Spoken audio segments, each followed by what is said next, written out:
What's the meaning of acquaintanceship? Acquaintanceship.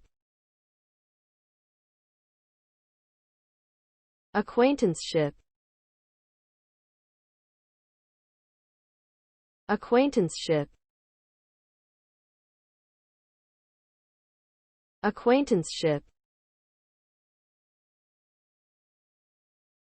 Acquaintanceship.